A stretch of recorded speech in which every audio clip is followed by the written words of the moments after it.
Alright, we're on chapter 6 of the walkthrough for Krein, and finally leaving the snowy, cold, cloudy, icy region of northern Tamriel, and straight into Enequina. Warm regions, deserts, oases, and so on. Starting off with a cave level that serves mostly as an introductory palette setter for what's to come, although there are a couple of enemies here and there, and a little platformer challenge, but nothing too much other than the view, which is a little bit different. Mainly I guess vertical in a sense. Climb, which in some setups with Oldrim, this is not good to have a platformer, because if you have a more modern setup, you might have FPS issues, and because the older Creation Engine version is like hooked and dependent on the FPS, the max FPS, there's stability issues, which is like just an insane thing to do, because I don't know, a 20-year-old game, like 20-plus-year-old game like Unreal Tournament or Half-Life or Doom, or you pick, you know, the original installation is still stable on very modern computers, so it's just some of the things you have to think through, like the technical thinking of some of these decisions that Bethesda made, and it just doesn't make any sense, and it's like mind-boggling. Anyway, that's a whole thing. That's a whole other can of worms. But the point being is that there are stability issues, so you may as well just use Special Edition, because at least it's fixed on that.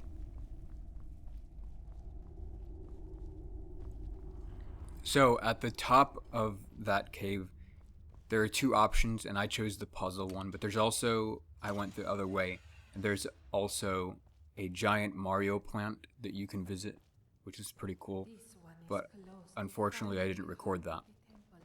Anyway, here we have a puzzle, and basically just following the instructions the vision gives you of the two Khajiit. It's exactly as they say. You trace the stars by using them, and then find a path where you don't end up activating any star except for one that you started on. And it's a little trickier because it has a 3D layout, so you don't want to confuse what might look like intersecting lines for a moment. This is probably a Hamiltonian circuit, a path that visits a vertex no more than once, from graph theory. That's what the reference to is, at least. Which, another unrelated side note, I have yet to see a large language model AI provide me an algorithm that's an approximation to the traveling salesman problem, which there's like this GitHub AI thing called Dean now, and people are mostly, I think, feigning shock to it, pretending to be afraid that it's going to take everybody's jobs. I rest my case. Ultimately, it's like, well, you're not going to be able to translate a business requirement into software with an LLM. Not at this point in time, at least. But even like asking for things that theoretically should be able to be provided, although that even the approximation to TSP is NP hard. Okay, this is another unrelated rabbit hole, so let's get back on topic. Now, also, on Special Edition, and especially now, it seems that you can't configure your mods and your setup if you're not hooked to the internet. I mean, there's a way around that. You could do some shady rewiring of like the back end, and basically circumvent the part that blocks you from loading your mods properly and stuff. And I genuinely hope somebody does that, because it's the stupidest thing that you can't access your mods because you don't have internet. That's one for old Rim. Old Skyrim does not have that problem. You can change your mods and everything. But now in-game, if you, which most people are gonna go through in-game, they're not gonna have third-party configuration software or something like that. You cannot do that. You have to have internet. Anyway.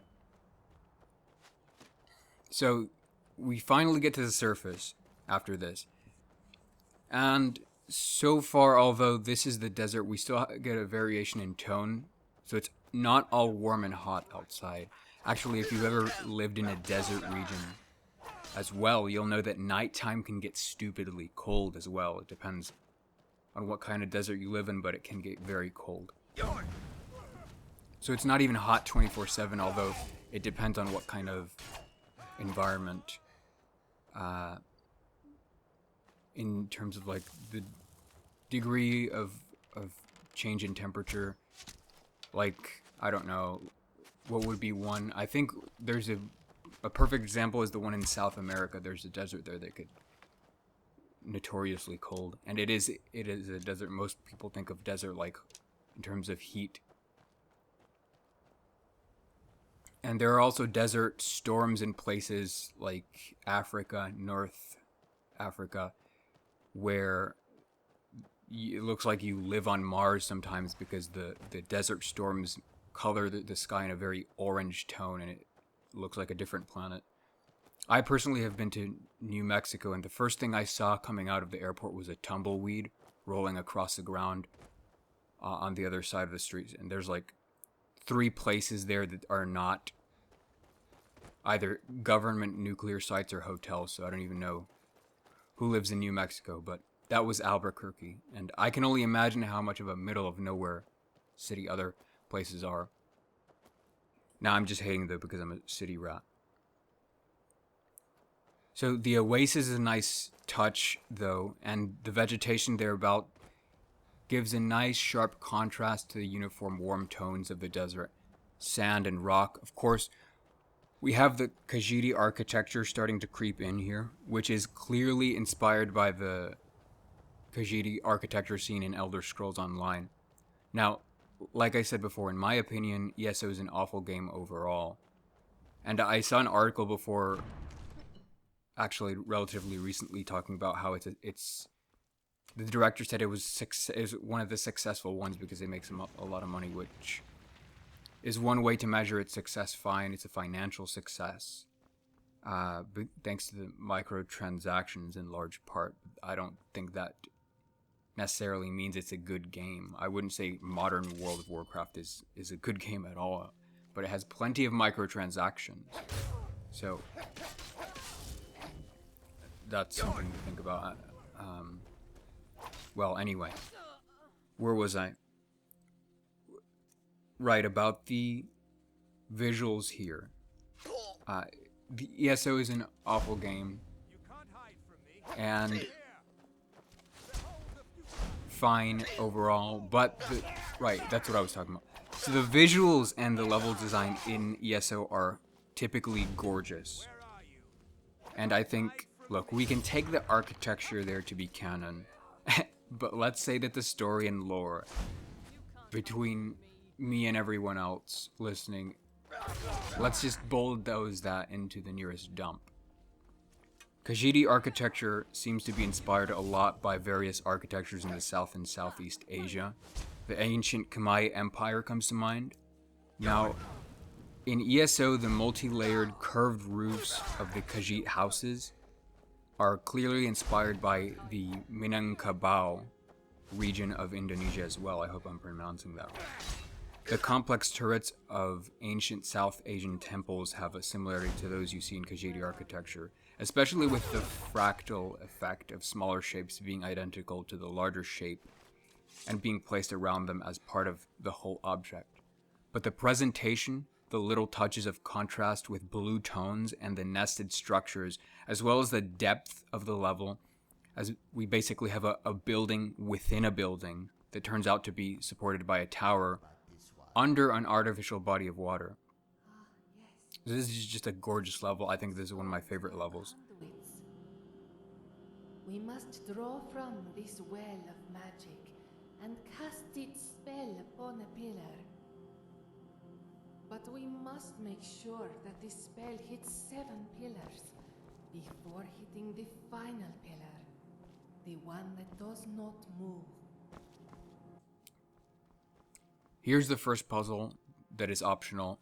You have 6 plus adjustable pillars, and we have a magic orb thing that gives you a spell.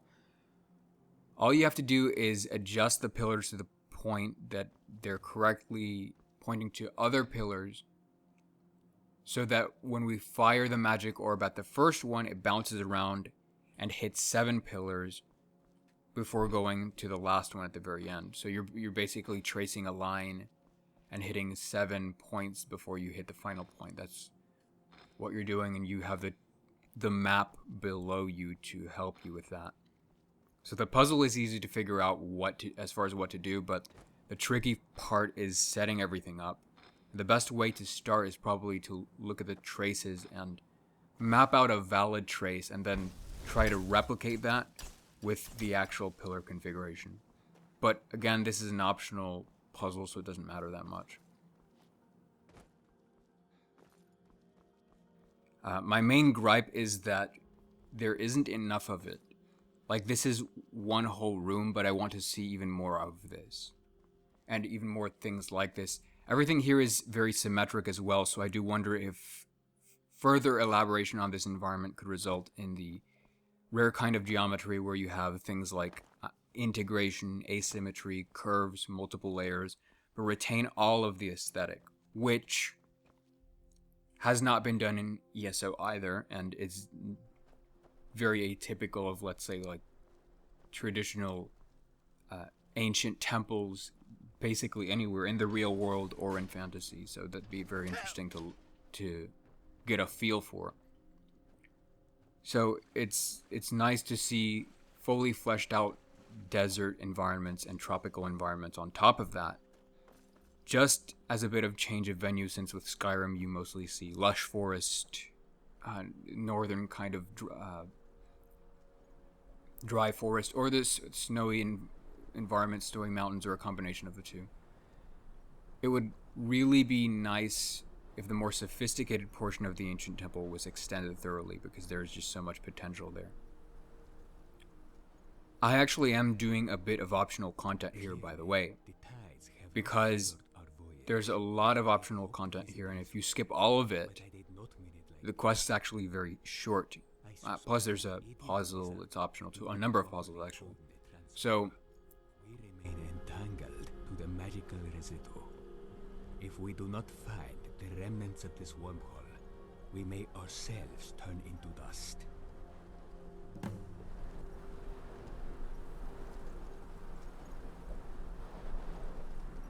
Oh, wait a moment! I am not a soldier. What? Well, no. I'm an archivist. This is an excavation, you see. I'm tasked with collecting any valuable artifacts. My study okay, now the next puzzle is basically part of an optional mini quest that comes with a mini boss in some way.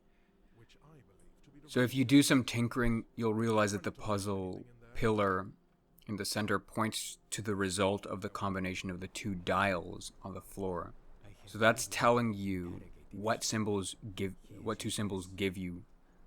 So that you combine 2 symbols, it's going to point to something else. Well, then you can infer from that you just have to configure the dials on the walls to match the symbols on their respective sides. Of course, this is a configuration puzzle, so you could just try every option pretty much. And then after that there's a mini boss, which is a doppelganger, but I guess it's not really that much of a boss since your companion can take care of himself literally. Surely we are not going to spend an eternity here. We have little time to waste. A lost one has found his way to the Tomb of Kings. What did you do? Solus, I know who you are. Is he speaking to us? You have fled for many long years, young one. Now is the time to repent. What is this ruse? Your forefathers were warriors, scholars. They carried the spirit of their clan with them proudly. Yet you rejected it. Do not just stand there, Dragonborn. Find a way out. Even now, when there is nowhere to run, you will not accept it. I am not going to converse with a magic trick. What absurdity. Like it or not, your forefathers fought and bled for your existence. You, however, surrendered your being to darkness. Your heart remains hardened. I do not know what this is, but a mere ethereal afterthought is not going to lecture me on my convictions. If you do not want to listen to Dromakir, perhaps you are willing to listen to yourself. Found you.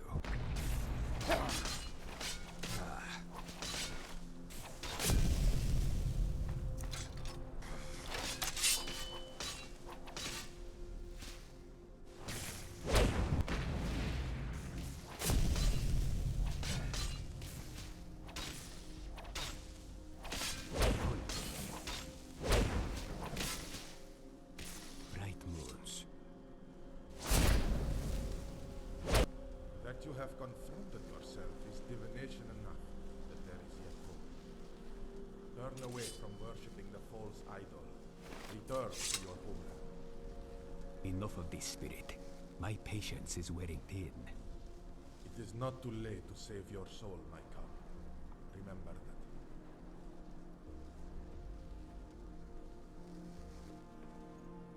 Finally, what a waste of time. I will search elsewhere for the portal. No pun intended.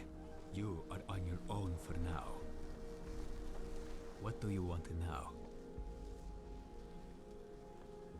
There are illusions in Khajiit temples. This would not be the first time.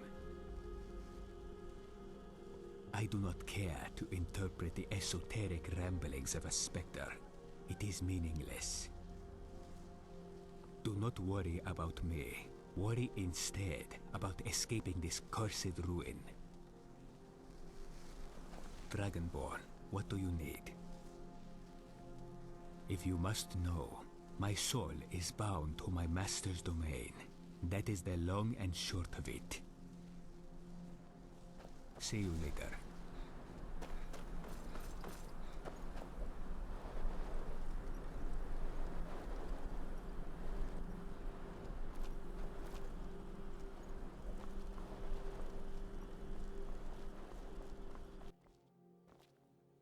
Now here's the main puzzle, which is a double-sided board game. Basically, the board on the top does the opposite of the board on the bottom, and you have to bring the colored tile all the way to the swirly thing on both boards. Pretty much my approach to this is just trial and error. After trying to trace a path out with, what's going to happen, trying to predict what's going to happen a few steps ahead. Messing with the controls to see how the thing works and what each event does also helps, of course. But once that's done, the cool part about this is when the water drains and you see the structure below, the central shrine in a different way now that the water is gone, which I thought was really cool as well. So,